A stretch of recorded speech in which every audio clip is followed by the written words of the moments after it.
Some people might say, well, isn't Russia overreacting? That ignores the reality that this is a conflict that was brought on solely by the actions of NATO. Vladimir Putin made an address to the Russian nation in which he announced partial mobilization.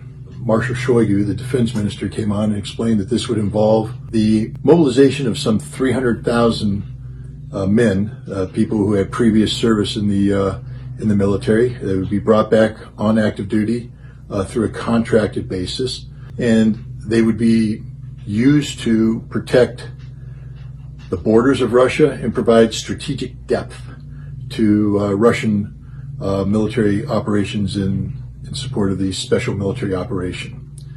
At the same time, it appears that there will be referendums in not only the Donetsk People's Republic and Lugansk People's Republic, but also the territories of Ukraine that are currently occupied by the Russian military, territories that historically are part of what is known as Novaya Russia. What does all this mean?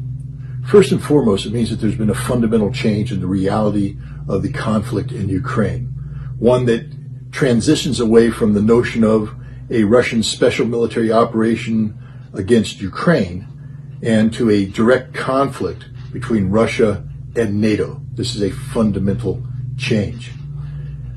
Some people might say, well, isn't Russia overreacting?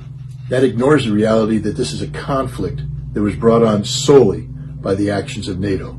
NATO's desire to expand up to the borders of Russia, NATO's desire to bring Ukraine into its ranks, NATO's use, or abuse, should I say, of the diplomatic Minsk Accords arrangement, not to try and find a solution to the problem of the conflict in Donbass, but rather to provide time for NATO to train a Ukrainian army that would be able to forcefully solve the Donbass problem to a manner that aligned with Ukrainian interests and not the interests of the people who resided in Donbass.